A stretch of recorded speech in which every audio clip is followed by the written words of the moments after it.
कैमरे की क्वालिटी कैसी है ये चेक कर। ये फ्लक्सिंग कर रहा है यार। चलाया नहीं कि अभी तक ऑन किया कर दिया। दारियाँ आ रही है नहीं आ रही है। तो लास्ट में पढ़ा था हमने लिफ्ट वाला कि लिफ्ट के नीचे आने ये पढ़ना था कि अगर लिफ्ट नीचे आती है नीचे आने पर जो आभासी भार महसूस किया जाता है वो कैसा किया जाता है। कि जब लिफ्ट नीचे आएगी तो बताया था कि खड़ा व्यक्ति कैसा महसूस करता है, हल्का। क्यों करता है? क्योंकि आभासी भार क्या हो जाता है, कम।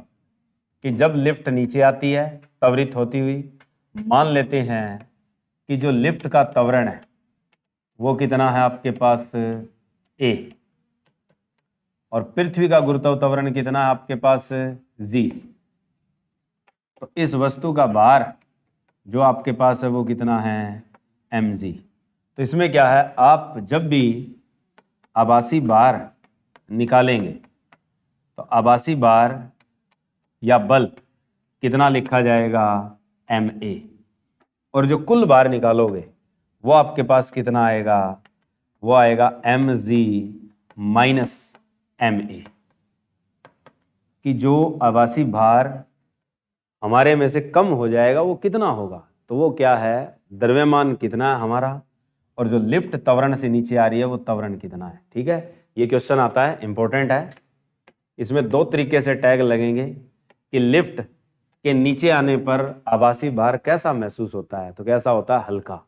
यानी जब हम लिफ्ट में खड़े हैं या कोई वस्तु लिफ्ट में और लिफ्ट नीचे आ रही है तो उसमें पूछा जाएगा कि उसके भार में क्या होगा, तो उसके भार में हमेशा क्या आएगी, कमी। और वो कमी कितनी आएगी, वो कमी आएगी m इंटू में a। m क्या है, वस्तु का द्रव्यमान, और a क्या है आपके पास लिफ्ट का त्वरण। तो जो वस्तु का द्रव्यमान और गुणा में आपने क्या लेना है, लिफ्ट का त्वरण। इन दोनों की अगर गुणा कर दें तो ये कौन सा भार पैदा होता है, लिफ्ट में रखी गई वस्तु का आभासी भार। ऊपर जाते टाइम जोड़ना है, नीचे आते टाइम क्या करना है, घटाना है। क्योंकि आप महसूस करते हो, लिफ्ट में कभी चढ़े हो तो देख लेना, मैंने बताया था कल, लिफ्ट जैसे ऊपर जाती है तो हम भारीपन महसूस करते हैं, नीचे आती है तो कैसा महसूस करते हैं, हल्कापन। हल्कापन का मतलब है कि हमारे भार में नीचे आते टाइम क्या होती है, कमी। उस कमी को हम कौन सा भार कहते हैं, आभासी, अपेरेंट वेट, और वो होता कितना है, ma। तो हमारा भार कितना होगा, mg माइनस ma। इस पे एक न्यूमेरिकल लिखो कि लिफ्ट का त्वरण यानी एक्सेलरेशन ऑफ लिफ्ट, ये जो लिफ्ट का त्वरण है वो आपके पास 2 मीटर प्रति वर्ग सेकंड है, जिसमें खड़े व्यक्ति का द्रव्यमान, लिफ्ट का त्वरण 2 मीटर प्रति वर्ग सेकंड है, जिसमें खड़े व्यक्ति का द्रव्यमान 60 किलोग्राम हो, तो उसके भार में कमी क्या होगी, तो उसके भार में कमी क्या होगी और उसका कुल भार क्या होगा। कि उसके भार में कमी क्या होगी और उसका कुल भार क्या होगा। तो भार में जो कमी है इसका मतलब वो कौन सा भार निकालना है तुमने, आभासी भार। तो इतनी कमी होगी, और उसका कुल भार जो आएगा वो आप लिख सकते हैं कितना होगा। द्रव्यमान है 60 किलोग्राम और लिफ्ट का त्वरण है 2 मीटर प्रति वर्ग सेकंड, और गुरुत्व त्वरण तुम जानते हो कितना होता है, आप अपनी तरफ से नहीं दिया है तो कितना लिखेंगे, 10 मीटर प्रति वर्ग सेकंड। ठीक है, तो आ गया। ठीक है, तो जब लिफ्ट नीचे आ रही है तो आपको भार में कमी पूछी है कि कितनी है, तो वो आभासी भार है, तो कितना आएगा 60 और गुणा कितना 2, तो ये आ गया आपके पास कितना 120 न्यूटन। ये तो क्या है, उसके भार में कमी है। और जो अगर कुल भार निकालना है उसका तो यहां आ जाओ, तो क्या लिखोगे आप, m कितना आपके पास है 60, g कितना होता है 10, माइनस कितना है 2, तो 10 माइनस 2 कितना 8, 8 6 कितना 48। तो आपके पास उसका कुल भार लिफ्ट में नीचे आते टाइम कितना पैदा होगा 480 न्यूटन। ठीक है, वैसे अगर निकालें तो उसका भार है कितना 600 न्यूटन। अब वो लिफ्ट में नीचे आ रहा है तो उसे कितना दिया जाएगा, केवल और केवल 480 न्यूटन।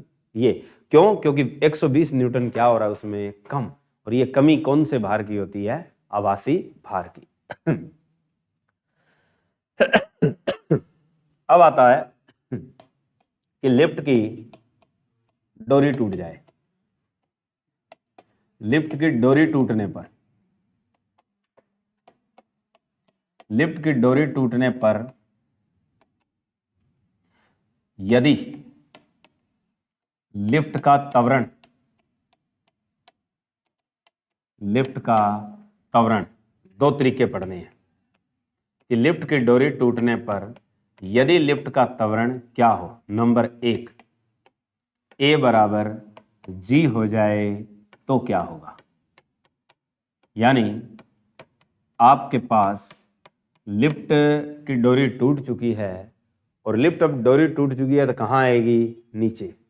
और वो नीचे आएगी तो त्वरित होती हुई आएगी। तो वो कहता है उसका त्वरण किसके बराबर हो जाए, पृथ्वी के गुरुत्व त्वरण के बराबर हो जाए। तो उसमें क्या होगा, यानी पूछ ये रहा है कि उसमें खड़े व्यक्ति के साथ क्या होगा। कि आपके पास इस लिफ्ट में जो खड़ा व्यक्ति है वो अब कैसा महसूस करेगा जब लिफ्ट की डोरी क्या हो चुकी है, टूट चुकी है और लिफ्ट नीचे आ रही है। और कौन से त्वरण से आ रही है, पृथ्वी के गुरुत्व त्वरण के समान वाले से। तो पृथ्वी का गुरुत्व त्वरण कितना होता है 9.8। तो इसके साथ क्या होगा, तो यहां जो खड़ा व्यक्ति है ये आपके पास भारहीनता महसूस करेगा। कैसी महसूस करेगा, भारहीनता, वेटलेस हो जाएगा। वेटलेस का मतलब है, क्योंकि आपने एक फॉर्मूला लिखा है थोड़ी देर पहले, mg माइनस क्या लिखा है, ma। ये कहानी थी किसकी, जब लिफ्ट नीचे आए। अब g और a क्या हो चुके हैं, दोनों बराबर। तो mg और माइनस a की जगह क्या रखेंगे आप, g। तो दोनों कट के उत्तर क्या दे रहे हैं आपको, 0। यानी उसका जो भार है वो भार कितना पैदा हो रहा है, 0।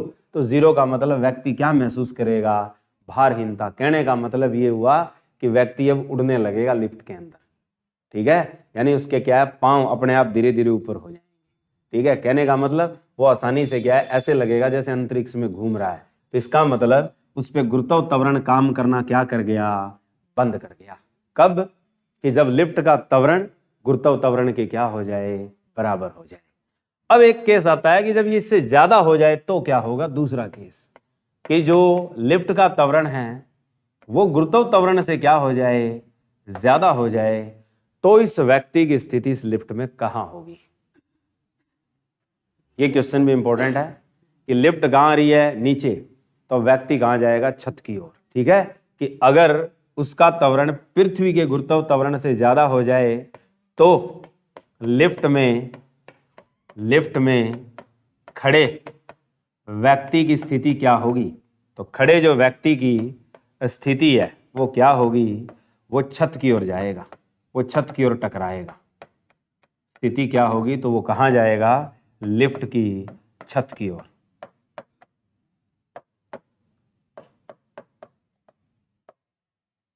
क्योंकि दिशा क्या होगी, पलट गई ना। तो क्योंकि दिशा पलट गई तो एक्सेलरेशन कौन सा ज्यादा हो रहा है, जो त्वरण का है, किसका, लिफ्ट का। तो वो ज्यादा है किससे, ग्रेविटी से। तो ग्रेविटी से अपोजिट लेके जाएगा उसे। तो अपोजिट कहां लेके जाएगा, लिफ्ट तो नीचे आ रही है तो वो कहां लेके जाएगा, उसे ऊपर लेके जाएगा। तो ऊपर लेके जाएगा तो उसकी स्थिति किस ओर होगी, लिफ्ट की छत की ओर होगी। ये 4 केस थे, चारों इंपॉर्टेंट है। पहला था लिफ्ट जब ऊपर जाए तो आभासी भार खुद के अंदर कैसा महसूस होगा, बड़ा, यानी बढ़ जाता है। और निकालना कैसे है, जोड़कर। नीचे आए तो घटाना है, आप कैसा महसूस करोगे, हल्कापन। 2 केस आते हैं डोरी टूटने वाले, कि डोरी टूट जाए और पृथ्वी का त्वरण और उस लिफ्ट का त्वरण बराबर हो तो खड़ा व्यक्ति क्या महसूस करेगा, तो क्या महसूस करेगा, भारहीनता। और उसका भार कितना हो जाएगा आपके पास, 0। चौथा केस आता है कि लिफ्ट की डोरी टूटने पर जब लिफ्ट नीचे आ रही है तो लिफ्ट का त्वरण पृथ्वी के गुरुत्व त्वरण से क्या हो जाए, ज्यादा। यानी पृथ्वी का कितना है 9.8 और लिफ्ट का बोली कि 11 मीटर प्रति वर्ग सेकंड से नीचे आ रही है। तो अब बताइए व्यक्ति की स्थिति किस ओर होगी? तो लिफ्ट में खड़े व्यक्ति की स्थिति किस ओर जाएगी? छत की ओर जाएगी। ठीक है, ये 4 पॉइंट आपको अच्छे से याद रखने हैं लिफ्ट के।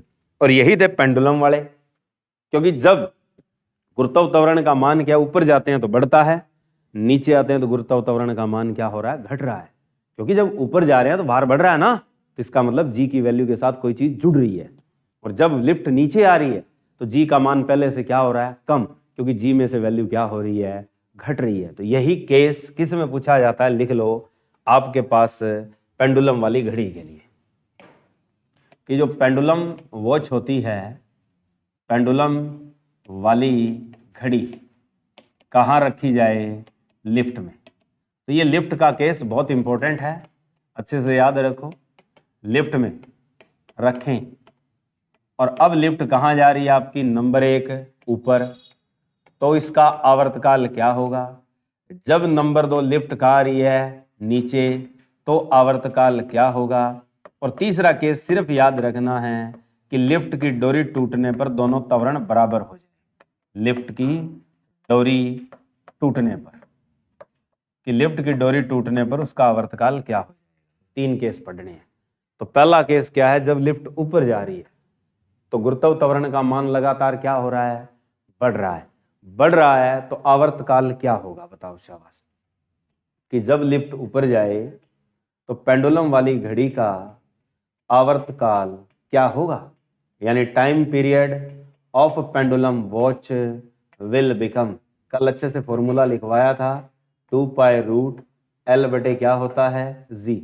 लिफ्ट ऊपर जा रही है तो तुम भार महसूस कर रहे हो ना, तो मतलब तुम पर गुरुत्वाकर्षण क्या हो रहा है? बढ़ रहा है। बढ़ रहा है तो जी का मान ऊपर जाते टाइम क्या हो रहा है? लिफ्ट में बढ़ रहा है। तो जी का मान जब बढ़ेगा तो आवर्तकाल क्या हो जाएगा आपका? घटेगा। आवर्तकाल क्या होगा? घटेगा। और जब लिफ्ट नीचे आए तो जी का मान क्या हो रहा है? घट रहा है। तो जी का मान जब नीचे आते टाइम घट रहा है तो आप महसूस कर रहे थे, तो अब आपके पास आवर्तकाल क्या बनेगा? अब आपका टाइम पीरियड क्या हो जाएगा? सीधी सी बात है, बढ़ेगा, क्योंकि जी का मान क्या हो रहा है? कम। जहां जी का मान बढ़े आवर्तकाल घटेगा, कम हो जाएगा। जहां जी का मान बढ़ेगा घटेगा तो आवर्तकाल क्या हो जाएगा? बढ़ेगा, ज्यादा हो जाएगा।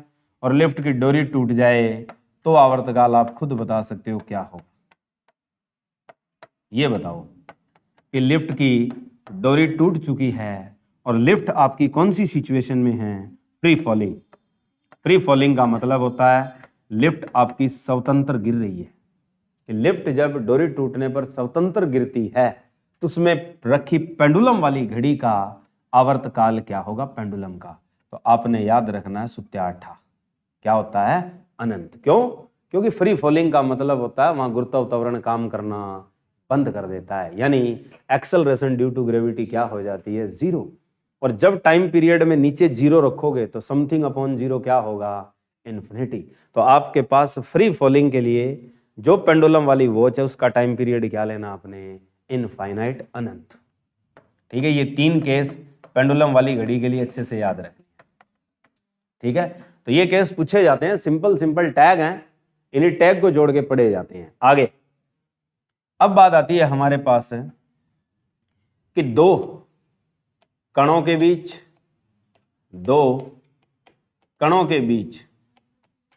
किस दूरी पर, दो कणों के बीच किस दूरी पर गुरुत्वाकर्षण बल काम करना बंद कर देता है? पहले ये लिखवा देता हूं एक छोटा क्वेश्चन, कि किस दूरी पर दो कणों के बीच गुरुत्वाकर्षण बल नगण्य हो जाता है, यानी काम करना बंद कर देता है। वो कौन सी दूरी है दो कणों के बीच जिस पर गुरुत्वाकर्षण उसके बाद गुरुत्वाकर्षण बल काम करना बंद कर देगा? तो दो कणों के बीच दूरी कितनी हो जाए? 1 नैनोमीटर इतनी हो जाए, यानी 10 की पावर -9 मीटर, या इससे कम, या इससे क्या याद रखनी है? कम। ये अगर दूरी हो तो गुरुत्वाकर्षण बल क्या कर जाता है? काम करना छोड़ देता है। यानी इस डिस्टेंस या इससे कम पर जी एफ की वैल्यू क्या हो जाती है, 0। यानी जो ग्रेविटेशनल फोर्स है उसकी वैल्यू आपकी क्या मानी जाएगी, 0। 0 का मतलब है नगण्य। कब, जब दो कणों के बीच दूरी कितनी हो, 1 नैनोमीटर, यानी 10⁻9 मीटर या इससे क्या हो, कम। जैसे कोई लिखे कि दो इलेक्ट्रॉनों के मध्य, दो इलेक्ट्रॉनों के मध्य की दूरी, दो इलेक्ट्रॉन के मध्य की दूरी 1 एंगस्ट्रॉम है, तो एफ जी का मान होगा, कि एफ जी का मतलब है ग्रेविटेशनल फोर्स का मान होगा। तो कितना होगा, क्योंकि ये अंदाजा तुम तभी लगा सकते हो जब तुम्हें पता हो एंगस्ट्रॉम कितना होता है। इलेक्ट्रॉन का मतलब है दो कण है, दो इलेक्ट्रॉन। अब तुम्हें इस चीज का नॉलेज हो तो तुम जवाब दे सकते हो। 1 एंगस्ट्रॉम की वैल्यू कितनी होती है, 10⁻⁻10 मीटर। तो यहां लिखा है मैंने 10⁻9 या इससे कम। अब 10⁻9 से 10⁻10 छोटा है या बड़ा है, छोटा है, तो दूरी कम और होगी ना, और कम होगी तो इसका मतलब ग्रेविटेशनल फोर्स क्या आएगा आपका, 0 आएगा। ठीक है, तो यानी इस दूरी या इससे कम वाली दूरी पर यह बल काम करना क्या कर देता है, छोड़ देता है। ठीक है, अब एक क्वेश्चन आता है कि यदि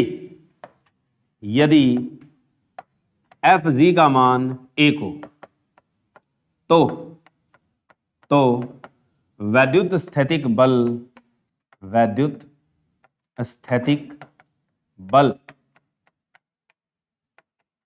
होगा कितने गुना, एक तो ये याद रखना है और दूसरा याद रखना है यदि एफ जी का मान 1 हो तो चुंबकीय बल होगा, न्यूक्लियर फोर्स, तो नाभिकीय बल होगा। नाभिकीय बल का कौन सा हिस्सा, इलेक्ट्रोमैग्नेटिक फोर्स। ठीक है, यानी चुंबकीय बल पूछता है नाभिक के ऊपर और एक पूछता है वैद्युत स्थैतिक बल, किसके चलते, अगर आपका गुरुत्वाकर्षण बल कितना है, 1, तो वैद्युत स्थैतिक बल होता कितना है इससे, तो इलेक्ट्रोस्टैटिक फोर्स 10⁻36 गुना होता है, और जो इलेक्ट्रोमैग्नेटिक फोर्स होता है ये आपके पास 10⁻38 गुना होता है। किससे, ग्रेविटेशनल फोर्स से। ये दो बिंदु याद रख लो, काम आएंगे। कि अगर मान लो ग्रेविटेशनल फोर्स कितनी है तुम्हारी, 1, तो आपके वैद्युत स्थैतिक बल की वैल्यू कितनी आ सकती है, 10⁻36। और अगर एफ जी की वैल्यू 1 है तो न्यूक्लियर फोर्स, इलेक्ट्रोमैग्नेटिक फोर्स की वैल्यू कितनी आ सकती है, 10⁻38। ये तुमसे वैसे पूछे तो नहीं जाते, पर कभी कभार क्वेश्चन आ जाए तो याद रखना। बाकी ये चीज मोस्ट इंपॉर्टेंट है ग्रेविटेशनल के लिए। ठीक है, अब आगे आती है हमारे पास कि किस अक्षांश के लिए जी का मान सर्वाधिक होता है। किस अक्षांश के लिए जी का जो मान है वो सर्वाधिक है, समंदर तल पर, कि सी लेवल पर जी का मान किस अक्षांश के लिए सर्वाधिक माना जाता है। यानी जो तुम 9.8 मीटर प्रति वर्ग सेकंड निकालते हो वो किस लैटिट्यूड के लिए है, तो किस लैटिट्यूड के लिए वैल्यू होती है अभी ये हमारी 45 डिग्री। ठीक है, कि अगर आपसे पूछे कि अक्षांशीय मान के साथ अगर जो अधिकतम मान पढ़ा जाता है वो किस कोण के साथ पढ़ा जाता है, तो किस पे पढ़ा जाता है, एट लैटिट्यूड 45 डिग्री एंगल। अब एक आता है कि कोणीय मान के साथ अगर हमें जी निकालना हो तो कैसे निकालें, अक्षांशों पे जी, ऐसे आता है अक्षांशों पर जी निकालना, अक्षांशों पर गुरुत्व मान निकालना, गुरुत्व त्वरण निकालना। इसका सूत्र क्या होता है, इसका सूत्र होता है जी डैश बराबर g minus r omega square cos square lambda degree. ये होता है कि हमारे पास अक्षांशों पर अगर जी निकालना है तो हम किस सूत्र का प्रयोग करेंगे, g minus r omega square cos square lambda degree. Lambda degree क्या है, अक्षांशों का कोण। ये अक्षांश है कि जैसे हम भूमध्य रेखा से ध्रुव की ओर बढ़ते हैं तो वहां पर अक्षांश का कोणीय मान कहां से शुरू होता है? 0 डिग्री। उत्तर ध्रुव की ओर बढ़ते हो तो 0 से अक्षांश का मान कितने डिग्री तक जाता है? 90 डिग्री। ठीक है, तो हमारे पास जो हम भूमध्य रेखा से ध्रुव की ओर चलते हैं तो अक्षांश का मान कहां से कहां लिया जाता है? 0 से 90। किस पोल की ओर? नॉर्थ। और इतना ही 0 से 90 कहां चलता है? साउथ। ठीक है, तो ये क्वेश्चन मोस्ट इंपॉर्टेंट है। अब वो लिखता क्या है कि ऐसे लिखता है, अक्षांश हमारा कहां पे पड़ा है? भूमध्य रेखा पर। तो जी कैसा मिलता है? तभी तो हमने बताया था कि जी कैसा होगा। और अक्षांश कहां पे चला जाए? ध्रुव पर। तो हमारे पास कैसा होगा बताओ? कि अगर मान लो गुरुत्व त्वरण निकाल रहे हो तो जी का मान क्या मिलेगा, और अगर तुम ध्रुव पे चले जाते हो तो जी का मान क्या मिलेगा? खुद बता सकते हो तुम। जो असली जो चीज आती है, जैसे हमने लिखा था कि भूमध्य रेखा पर इक्वेटर लाइन पर जी का मान हमेशा क्या होता है? कम, मिनिमाइज होता है। और पोल पे क्या होता है? ध्रुवों पे क्या होता है? मैक्सिमम। तो वो यही बताता है कि जब जी डैश के साथ तुम जाते हो तो यहां रख के देख लो, आर ओमेगा स्क्वेयर, और साथ में आपके पास क्या है? Cos square lambda. लैम्डा की वैल्यू भूमध्य रेखा पे भी लिखा है मैंने, लैम्डा कहां से शुरू होता है? 0 से। तो कॉस स्क्वेयर क्या लिखोगे? 0 डिग्री। तो जी में से कोई वैल्यू घट रही है ना, तो जी में से वैल्यू घटेगी तो कम हो रही है, कम हो रही है तो मान क्या हो रहा है? कम। तो इसलिए भूमध्य रेखा पर गुरुत्व त्वरण का मान हमेशा क्या होता है? कम। अब यहां जाओ ध्रुव। ध्रुव पे जाओगे तो अक्षांश एंगल कितना हो जाएगा? 90। 90 आ जाएगा तो कोस की 90 की वैल्यू कितनी होती है? 0। तो सिर्फ क्या बचता है? जी तो बचता है। यानी यहां पर जी की वैल्यू क्या होती है? सबसे ज्यादा। तो यानी आपके पास ध्रुवों पे जी का मान ज्यादा और भूमध्य रेखा पे क्या होता है? कम। तो ये कौन से कोण के साथ होता है? तो आपने क्या याद रखना है? अक्षांशीय कोण के साथ। तो अक्षांशीय कोण की वैल्यू क्या याद रखनी है? 0 से 90। तो 90 पे जाओगे तो जी की वैल्यू क्या आती है? मैक्सिमम। 0 पे क्या होती है? मिनिमम। ठीक है, ओमेगा क्या है यहां पे? जो मैंने ओमेगा लिखा है ये क्या है?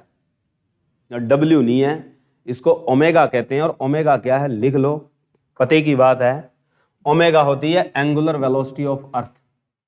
ओमेगा जो है इसे बोलते हैं एंगुलर वेलोसिटी ऑफ अर्थ। इसका मतलब क्या है?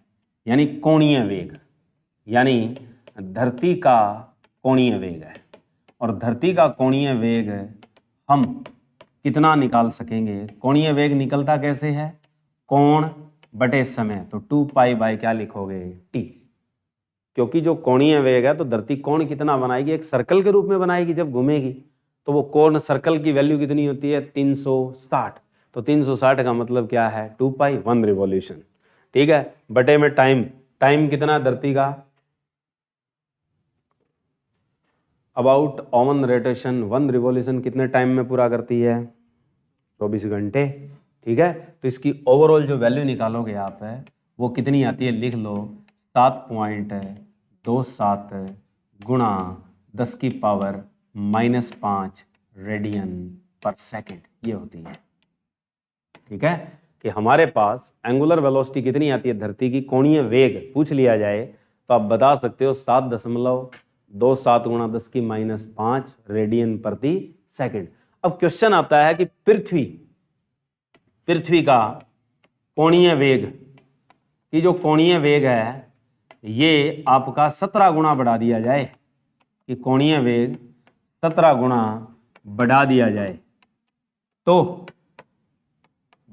जाए तो भूमध्य रेखा पर खड़ा व्यक्ति महसूस करेगा क्या? कि जो आपके पास भूमध्य रेखा पर खड़ा व्यक्ति महसूस करेगा क्या? कि भूमध्य रेखा पर खड़ा व्यक्ति महसूस करेगा क्या? भारहीनता। कि हमारे पास अगर हम पृथ्वी का कोणीय वेग पहले से कितना कर दें? 17 गुणा ज्यादा कर दें तो आपकी भूमध्य रेखा के गुरुत्व त्वरण की वैल्यू क्या हो जाएगी? बिल्कुल कम। तो भूमध्य रेखा का जो गुरुत्व त्वरण है वो क्या होने लगेगा? कम होने लगेगा, यानी धीरे धीरे वो गुरुत्व त्वरण क्या हो जाएगा, नगण्य। और उस जगह खड़ा व्यक्ति कैसा महसूस करेगा, फिर भारहीनता। ये चीजें काम की है, ये आनी चाहिए तुम्हें।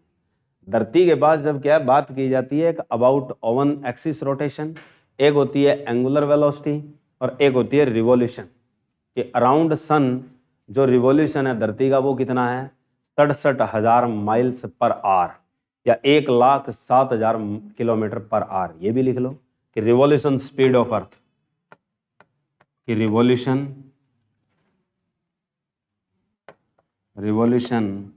स्पीड और वेलोसिटी ऑफ अर्थ, इसे कौन सी गति कहते हैं आप, परिभ्रमण सूर्य के चारों ओर।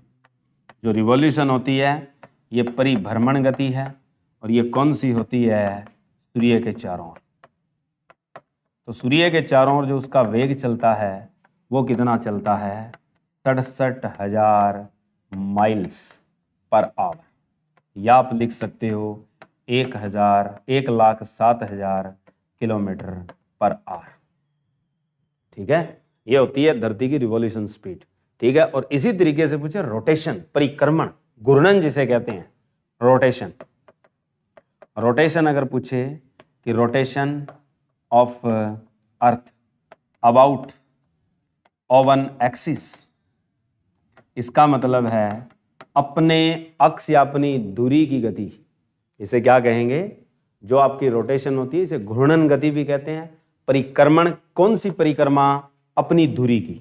ठीक है, तो ये जो परिक्रमा है अर्थ करती है, ये कहाँ करती है, अपने अक्ष पर।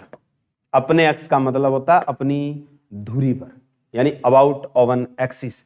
ये लगभग कितनी आती है, ये आती है 1,000 माइल्स पर आवर, या आप लिख सकते हो 1600 किलोमीटर पर आवर, या लिख सकते हो 460 मीटर प्रति सेकंड। ठीक है, तो ये जो होती है कितनी होती है, लिख लेना कि 1,000 माइल्स पर आवर, या आप इसे लिख सकते हो लगभग 1600 किलोमीटर पर आवर। बाकी आपको चेंज करना ही आता है, चेंज कर सकते हो। किलोमीटर प्रति सेकंड में मीटर प्रति सेकंड में जाना है तो गुणा किससे करनी है, 5/18 से आती है। ठीक है, कंक्लूजन तो आता होगा थोड़ा, तो उससे आप कन्वर्ट कर सकते हैं। कन्वर्ट करेंगे तो वैल्यू आएगी, तो वैल्यू लगभग कितनी आएगी आपके पास, 460 मीटर प्रति सेकंड। ठीक है, कि इसको अगर हम कन्वर्ट करें तो ये वैल्यू कितनी आती है, लगभग 460 मीटर प्रति सेकंड। तो ऐसी चीजें आपको आनी चाहिए, ये चीजें बड़ी खास है, पूछ ली जाती है। तो ये ऊपर वाली तो बहुत जरूरी है कि जो पृथ्वी का कोणीय वेग होता है, एंगुलर वेलोसिटी होती है, वो कितनी होती है। फिर पूछता है रिवॉल्यूशनर स्पीड, एक पूछती है रोटेशन। रोटेशन खास आती है कि धरती अपनी अक्ष की परिक्रमा करती है, उसे क्या कहते हैं। ये क्वेश्चन आता है सिंपल सा, जो तीसरी क्लास में आता है। तीसरी क्लास में ज्योग्राफी और धरती के बारे में तीसरी चौथी में पढ़ाया जाता है, तो वहीं दोनों पूछी जाती है कि जब धरती अपने अक्ष पे घूमती है तो उसे क्या बोलते हैं, तो उसे बोलते हैं घूर्णन। ठीक है, और वो कौन सी परिक्रमा कहलाती है, धुरी। धुरी का मतलब है अक्ष, उसे बोलते क्या है, रोटेशन। और जब वो सूर्य की परिक्रमा करती है, परिभ्रमण करती है, तो उसे हम कौन सी स्पीड कहते हैं, रिवॉल्यूशन, तो उसे रिवॉल्यूशनरी बोला जाता है। ठीक है, ये आपको आना चाहिए। अब आगे आते हैं, अब बात आती है हमारे पास बंधन ऊर्जा। पहले मैं सैटेलाइट बता देता हूं, हाँ लिख लो, सैटेलाइट का ही खेल है, सैटेलाइट का ही बता देते हैं कि पृथ्वी के चारों ओर जब पृथ्वी के सापेक्ष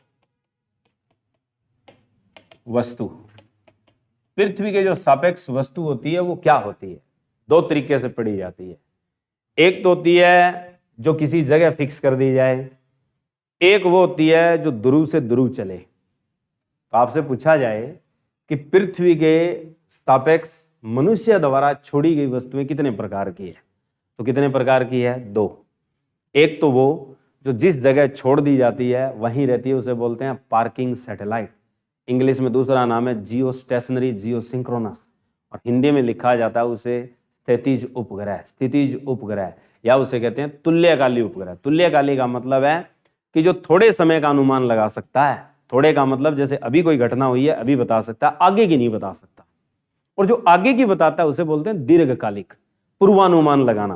पूर्वानुमान कब लगता है? जैसे कहते अभी 2 दिन के बाद मैं आने वाला है, ठीक है, बारिश आने वाली है, तो बारिश का अनुमान दे दिया, बोल 2 दिन के बाद क्या हो सकता है, धुंध आनी स्टार्ट हो जाए, हो सकता है 2 दिन के बाद तूफान आ जाए। तो ये कैसा अनुमान है तुम्हारा? पूर्वानुमान, टाइम अहेड बोलते हैं। तो टाइम अहेड को कौन सा सैटेलाइट कहा जाता है? Polar satellite.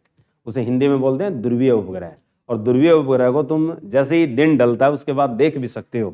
कई बार क्या है, जैसे सूरज ढल जाता है और उसके बाद क्या है, चमकीली वस्तुएं बहुत तेज गति से जाती हुई नजर आती है हमें आसमान में देखना कभी, तो वो तारे तो होते नहीं, तो वो क्या चीज होती है? आपकी उपग्रह।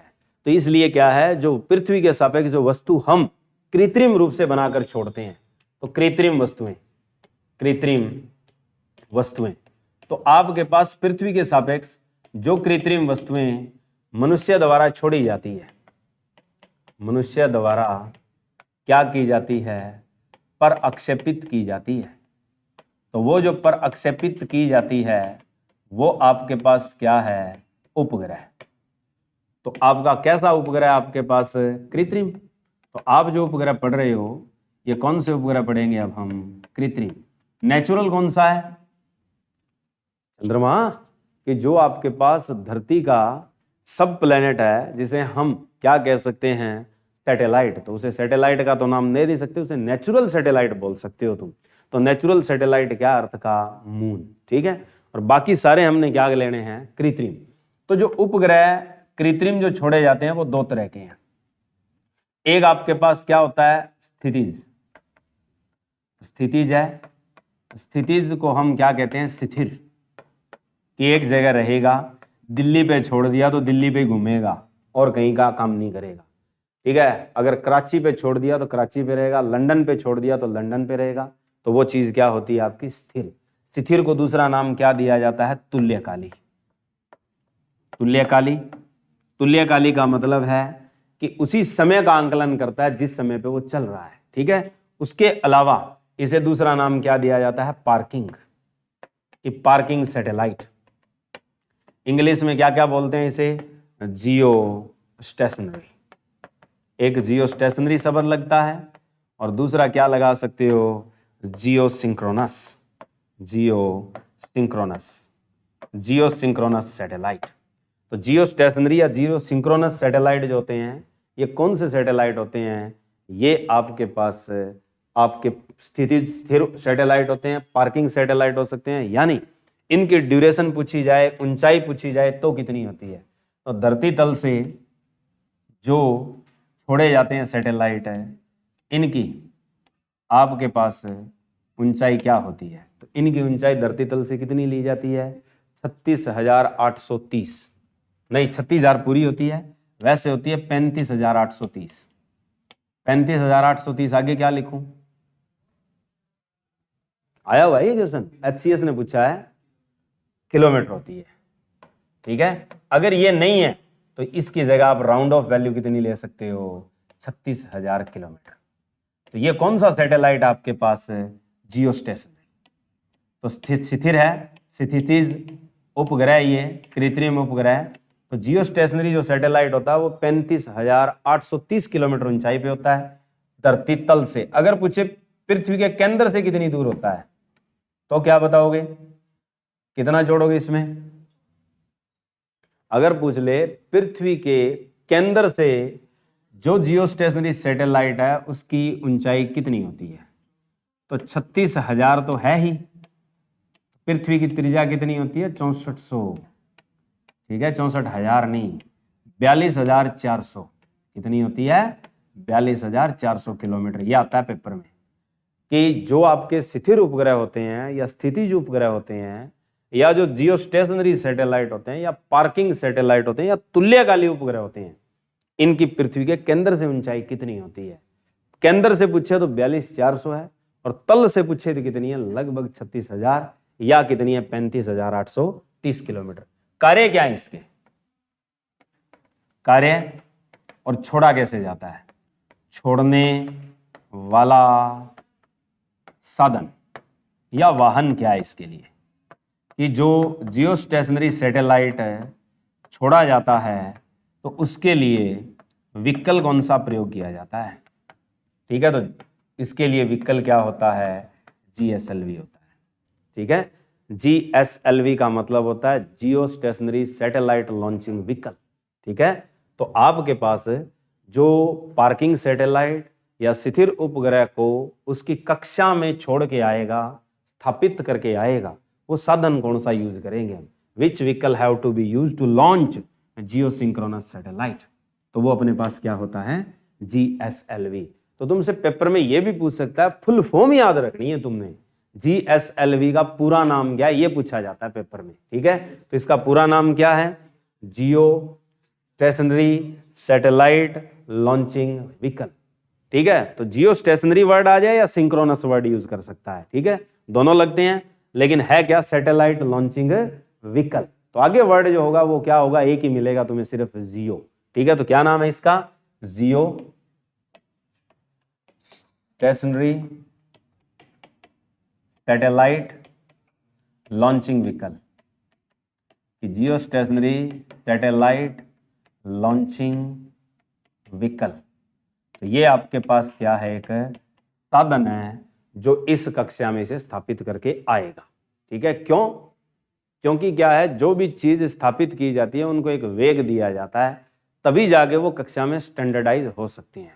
और इनके काम क्या क्या हैं, जितने टीवी चल रहे हैं तुम्हारे, रेडियो चल रहे हैं तुम्हारे, सब किस पे काम करते हैं, इसी सैटेलाइट पे काम करते हैं, पार्किंग सैटेलाइट पे। क्यों, मान लो तुमने FM सुनना है इसाराड़ा, ठीक है, तो इसाराड़ा FM चलेगा, क्योंकि इसाराड़ा FM के लिए रेडियो स्टेशन कहाँ बना रखा है, इसार। अब इसाराड़ा FM को तुम कहाँ सुनना चाहते हो, मुंबई में तो बड़ा मुश्किल है। ठीक है, विविध भारती तुम 24 घंटे नहीं चला सकते। विविध भारती रेडियो स्टेशन सुना है क्या कभी, रेडियो चलाते होगे कभी, नहीं चलाते, सुना करो। तो विविध भारती में या तो सुबह सुबह चलता है और या शाम को चलता है। रिलीज कहाँ से होता है, मुंबई से होता है। ठीक है, उसकी कनेक्टिविटी कहाँ की जाती है, दिल्ली, दिल्ली से फिर क्या प्रसारित होता है। ठीक है, रेड FM सुनते हो तुम, मिर्ची सुनते हो। ठीक है, ये कई बने हुए हैं FM रेडियो फ्रीक्वेंसी मॉड्यूलेशन, तो इनके टाइम फिक्स होते हैं, तो इसीलिए क्या है, रेडियो पे एंटीना दिए जाते हैं। ठीक है, वो एंटीना से निकाल लेते हैं, नहीं चलते तो और लंबा तार जोड़ देते हैं, बोले जल्दी पकड़ लेगा। ठीक है, तो वो तार का मतलब क्या है, हम फ्रीक्वेंसी मॉड्यूलेशन को कैप्चर करना चाहते हैं, तो इसीलिए हमने उस एंटीना की क्या कर दी, लंबाई बढ़ा दी।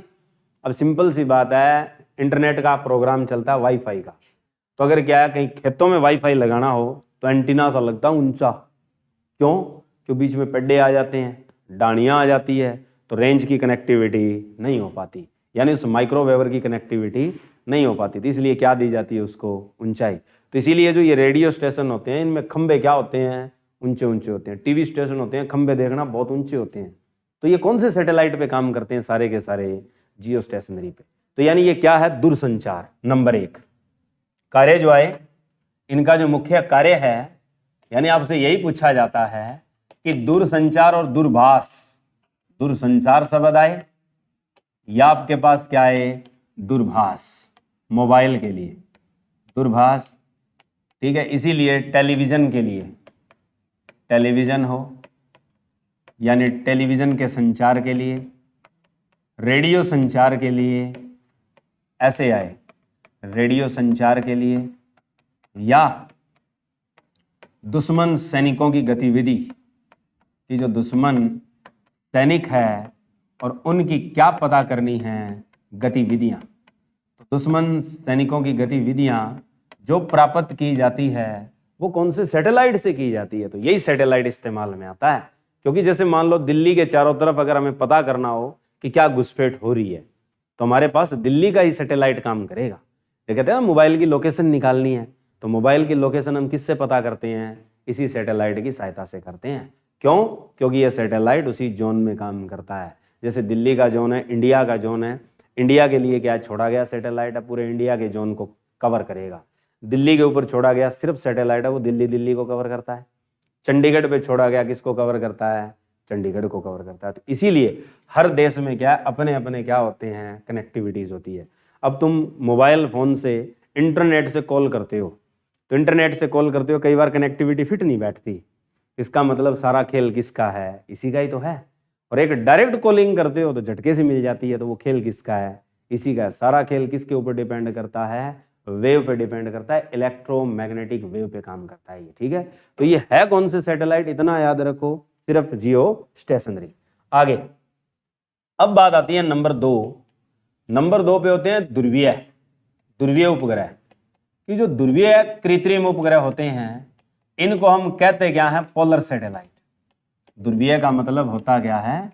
Polar satellite. पोलर सैटेलाइट का मतलब क्या है? पीछे वाले में एक चीज लिख लेना भाई, कि इनका जो आवर्तकाल होता है, यानी एक चक्कर आवर्तकाल होता है, वो किसके बराबर होता है? धरती के अक्ष के काल के बराबर।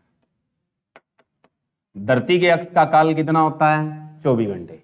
तो जितनी देर में धरती एक चक्कर पूरा करती है अपने अक्ष पर, उतने ही समय में ये भी एक चक्कर पूरा करते हैं, उसी साथ धरती के साथ चलते हैं उसी जगह पर। तो दोनों का टाइम पीरियड कितना होता है? 24 घंटे। ठीक है, तो यही आता है क्वेश्चन कि जो आपके पास स्थिर उपग्रह होते हैं या पार्किंग सैटेलाइट होते हैं या जीएसएलवी सैटेलाइट होते हैं, इनका टाइम पीरियड कितना होता है? रिवॉल्यूशन टाइम कितना होता है? 24 घंटे, यानी स्थिर होते हैं एक जगह। अब नंबर 2 था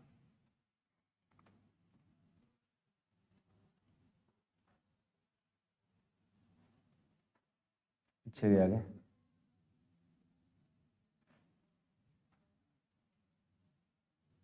लिखा तो था मैंने, चलो कोई नहीं। अब था अपने पास पोलर सैटेलाइट। पोलर सैटेलाइट में क्या याद रखना है? ध्रुवीय उपग्रह। ध्रुवीय उपग्रह का मतलब छोड़ने का साधन बताओगे पहले तो, ठीक है।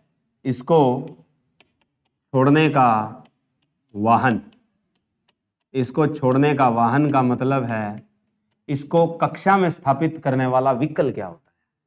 ये क्वेश्चन खास आता है।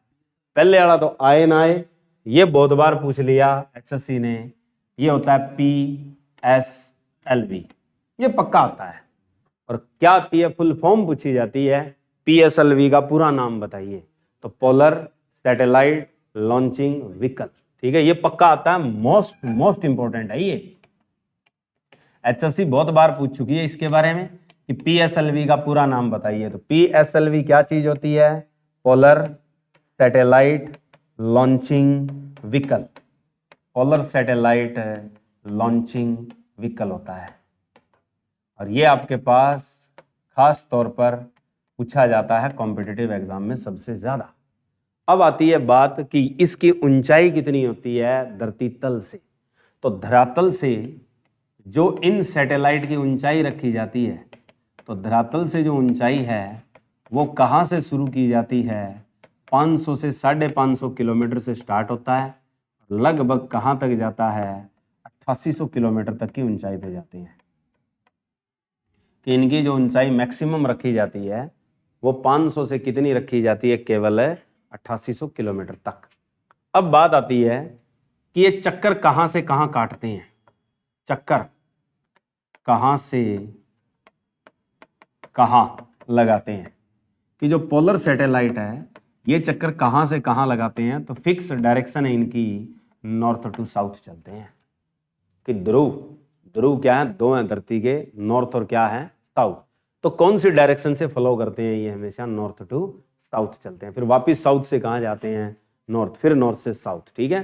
तो जो इनका न्यूनतम आवर्तकाल है या जो समय है वो कितना है?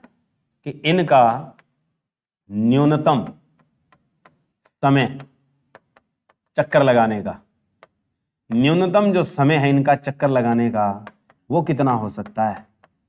जब धरती के बहुत नजदीक होते हैं ये, तो एक चक्कर पूरी धरती का कितने टाइम में पूरा कर सकते हैं? ये 84 मिनट में पूरा कर सकते हैं, ठीक है। ये इसका सबसे कम टाइम पीरियड है पोलर सैटेलाइट का, ठीक है। क्योंकि आगे बताएंगे कि जब ये धरती के नजदीक होते हैं तो इनकी ऑर्बिटल वेलोसिटी कैसे निकाली जाती है। तो कभी भी जो भी सैटेलाइट या जो उपग्रह छोड़े जाएंगे पोलर सैटेलाइट धरती के नजदीक होंगे तो इसका फार्मूला बताएंगे। धरती के नजदीक जब चलते हैं तो वेग कितना होता है? 7.92 किलोमीटर प्रति सेकंड। मतलब 8 किलोमीटर प्रति सेकंड के हिसाब से चलते हैं ये, तब इनका टाइम पीरियड कितना लगता है, केवल और केवल 84 मिनट। ठीक है, अब हमारे पास बात आती है कि इनके एक मुख्य कार्य क्या है, इनको कहते क्या हैं। अभी एक बताया था, इनको हम दीर्घकालिक बोलते हैं। दीर्घकालिक का मतलब है कि ये आपके पास क्या लगाते हैं, पूर्वानुमान, कि पूर्वानुमान लगाने वाला कृत्रिम उपग्रह क्या है। तो जो पूर्वानुमान लगाएगा वो कृत्रिम उपग्रह कौन सा होता है, पोलर सैटेलाइट होता है। यानी पूर्वानुमान किस किस चीज का पता लगाओगे तुम, मौसम की, खास तौर पर जो मौसम की भविष्यवाणी की जाती है, मौसम की भविष्यवाणी यानी वेदर फोरकास्ट जो किया जाता है वो किस सैटेलाइट के दम पे किया जाता है। तो weather forecasting is based on which satellite, only B polar satellite. तो ये क्वेश्चन खास है, weather forecasting depends upon which satellite, यानी जो आपकी मौसम की भविष्यवाणियां की जाती है वो किस उपग्रह के आधार पे की जाती है। तो वो एक ही है अपने पास, कौन सा, पोलर। यही क्वेश्चन सबसे इंपॉर्टेंट है इसका। ठीक है, ऐसे आ जाए मौसम में तो बहुत सारी चीजें हैं, जैसे बरसात का अनुमान लगाना, साइक्लोन का, चक्रवात, एंटी साइक्लोन का, प्रति चक्रवात, ठीक है, हरिकेन या क्या है, उठने वाली लहरों का, टाइड्स का, ज्वार भाटा का, ये सब अनुमान कौन देता है तुम्हें, पोलर सैटेलाइट देता है। ठीक है, अब बात आती है हमारे पास इसके बाद जो इनको कक्षा में स्थापित करने का वेग होता है, यानी कक्षा में स्थापित करने के लिए कौन सा वेग प्रदान किया जाता है, कक्षा में स्थापित करने के लिए कौन सा वेग प्रदान किया जाता है, कि जो भी आपके सैटेलाइट हैं इनको छोड़ कर आने के लिए एक वेग दिया जाता है, और वो वेग क्या करेगा, इनको उसकी कक्षा में लेके छोड़ देगा, फिर वो उसी कक्षा में चक्कर काटता रहेगा, उससे बाहर नहीं जाएगा। तो इसलिए कक्षा में स्थापित करने के लिए कौन सा वेग प्रदान किया जाता है, तो कौन सा वेग प्रदान किया जाएगा, provided which velocity to satellite setup in its own orbit, कि जो ऑर्बिट में स्थापित हो जाए, कि ये जैसे धरती है और इस धरती के चारों ओर ये उसकी कक्षा है, तो इसको यहाँ से जब छोड़ा जाएगा तो यहाँ आके वो सेट होगा और फिर इसी कक्षा में क्या करता रहेगा, चक्कर काटता रहेगा। तो इसको यहाँ से यहाँ सेट करने में जो वेग दिया जाएगा, कक्षा में स्थापित करना है, तो कक्षा में स्थापित करना है तो उसी के नाम से है, कक्षीय वेग। कक्षीय वेग को इंग्लिश में बोलते हैं ऑर्बिटल वेलोसिटी, कि to setup a satellite in its orbit that velocity provided is called, तो उस वेलोसिटी को क्या कहा जाता है, ऑर्बिटल वेलोसिटी। फॉर्मूला क्या है इसका, ये लिख लो, orbital velocity is equal to under root g r e square और आर ई प्लस एच, ये होता है। आर यहाँ पे पृथ्वी की त्रिज्या है, जी पृथ्वी का गुरुत्व त्वरण है, एच क्या इस सैटेलाइट की ऊंचाई। ठीक है, तो आपके पास आर क्या चीज है, यहाँ पे त्रिज्या। किसकी त्रिज्या है, जब आप धरती से छोड़ रहे हो तो त्रिज्या किसकी लोगे आप, पृथ्वी की, नंबर एक। दूसरा है एच, एच क्या है, उपग्रह की ऊंचाई। उपग्रह की जो कक्षा की ऊंचाई है वो आपने क्या ले रखी है, एच। और जी आपको पता ही है क्या चीज होती है, गुरुत्व त्वरण। अब वो कहता है कि अगर ये कक्षा पृथ्वी के बहुत ज्यादा नजदीक हो तो कक्षीय वेग क्या होता है, यही क्वेश्चन आता है। कक्षीय वेग तो आपने लिख दिया, दूसरा होता है gm/r। अगर दूसरा कक्षीय वेग लेना है तो क्या लिखा जाता है, कि जब हम ग्रेविटेशनल कांस्टेंट में लिखते हैं तो यूं लिखते हैं, ये भी आप याद रखें, gm/r। जी क्या है, ग्रेविटेशनल कांस्टेंट, m पृथ्वी का द्रव्यमान और r क्या है, पृथ्वी की त्रिज्या। दो तरीके से लिखी जाती है, पर यह सबसे ज्यादा इंपॉर्टेंट है जो हमने पहले नंबर लिखा है। अब वो कहता है कि आपका उपग्रह धरती के बहुत नजदीक हो, कि जो उपग्रह है वो धरातल के नजदीक हो तो कक्षीय वेग होगा, तो उसका ऑर्बिटल वेलोसिटी क्या होगा। तो कक्षीय वेग के लिए आपने क्या करना है, सीधा सा लेखा जोखा है कि जब उपग्रह धरती के नजदीक है तो उसकी ऊंचाई क्या होगी, बहुत है कम। तो धरती की त्रिज्या कितनी होती है, 6400 किलोमीटर, और आप उपग्रह की ऊंचाई वैसे भी शुरुआत कहां से करते हैं, 500 किलोमीटर। तो 6400 के मुकाबले 500 क्या, बहुत ही कम। तो इसलिए क्या है, ये एच आर के मुकाबले क्या कर देंगे, उड़ा देंगे। तो आपके पास क्या बचेगा, ये बचेगा जी आर स्क्वेयर। एच मैंने काट दिया तो नीचे क्या है, आर से एक आर है कम, तो क्या बचेगा, वर्गमूल जी आर। ये याद रखो कि जब उपग्रह पृथ्वी के नजदीक होता है या उसकी कक्षा पृथ्वी के बहुत नजदीक होती है तो कक्षीय वेग किससे दिया जाता है, वर्गमूल जी आर से। और इसकी वैल्यू कितनी आती है, ये आती है आपके पास 7.92 किलोमीटर प्रति सेकंड। कितनी आती है, 7.92 किलोमीटर, और क्या याद रखनी है, प्रति सेकंड। यानी अप्रोक्सीमेट वैल्यू आपकी कितनी हो चुकी है, 8 किलोमीटर प्रति सेकंड। क्वेश्चन आता है ये, क्योंकि पलायन वेग तो कितना है, ये अलग चीज है, तो इसी से पलायन वेग भी दर्शाएंगे। तो आपको ये याद रखना है कि जब उपग्रह पृथ्वी के बहुत नजदीक है तो उसकी कक्षीय वेग क्या हो सकती है, यानी रोटेशन कितनी फास्ट होती है, तो वो ये होती है 8 किलोमीटर प्रति सेकंड। यही क्वेश्चन आता है, मोस्ट इंपॉर्टेंट है। अब बात आती है मोस्ट इंपॉर्टेंट टैग कि हम जब वस्तु को छोड़ते हैं, कि आपने धरती से किसी चीज को छोड़ा, किसी सैटेलाइट को छोड़ दिया, यानी किसी साधन में रख के छोड़ा है, तो उसको दिया है वेग। मान लेते हैं आपने एक वेग दिया और एक वेग की जरूरत है। तो वेग कितने प्रकार के होते हैं, दो। एक तो होता है दिया गया वेग और एक होती है जिसकी जरूरत है। जरूरत वाला वेग कौन सा होता है, जो कक्षा में चाहिए। कक्षा वाला वेग कौन सा होता है, ऑर्बिटल वेलोसिटी। और जो दिया है तुमने यहां से वो क्या, डायरेक्ट गिवन वेलोसिटी। तो दिया गया वेग और दूसरा कौन सा है, कक्षीय वेग। इनके बीच संबंध आता है कि अगर दिया गया वेग कक्षीय वेग से कम रह जाए तो क्या हो सकता है, कि दिया गया वेग कक्षीय वेग से क्या रह जाए, कम, तो क्या होगा। नंबर 2, दिया गया वेग कक्षीय वेग के क्या हो जाए, बराबर। और तीसरा आता है कि दिया गया वेग कक्षीय वेग से क्या हो जाए, ज्यादा। ऐसे क्वेश्चन पूछता है कि अगर किसी उपग्रह को हम स्थापित करना चाहते हैं तो हम उसको एक वेग देंगे और एक वेग उसे चाहिए जो उस कक्षा में क्या करेगा, घुमाएगा। तो घूमने वाला वेग कौन सा वेग होता है उसका, ऑर्बिटल वेलोसिटी। तुम यहां से दे रहे हो, ये कौन सी वेलोसिटी है उसकी, गिवन वेलोसिटी। छोड़ने के लिए जाएगी, तो यानी मान लो तुम्हें कहीं पहुंचना है ब्याह शादी में और तुम कह दो कि यार टाइम बहुत कम है तो गाड़ी क्या है 130 चलानी पड़ेगी, ठीक है। तो फिर पंजा दबाते हैं और फिर कहते हो बोले दुल्हा बारात लेके निकल लेगा, ठीक है। तो अब दुल्हा बारात लेके निकलना है, निकलने वाला है, और तुम्हें पहुंचने के लिए स्पीड कितनी चाहिए, 130 किलोमीटर प्रति घंटा। और तुम या बाइक या गाड़ी चला रहे हो 65, तो पहुंच पाओगे नहीं। तो इसका मतलब तुम क्या रहेगे, पीछे। तो इसका मतलब क्या है, फिर तुम रास्ता ढूंढते हो, बोले आप ही छोटी मार्ग चला, आप ही छोटी मार्ग चला, फोन करके पूछते हैं ना, बोलो नेड़े की तू पड़ी, ठीक है। तो ये फिर क्या है, ये भी क्या होगा, ऐसे ही हालात में आ जाएगा, ये वापिस आ लेगा, ठीक है। यानी ये क्या है, उस जगह पहुंच नहीं पाएगा, गिर जाएगा।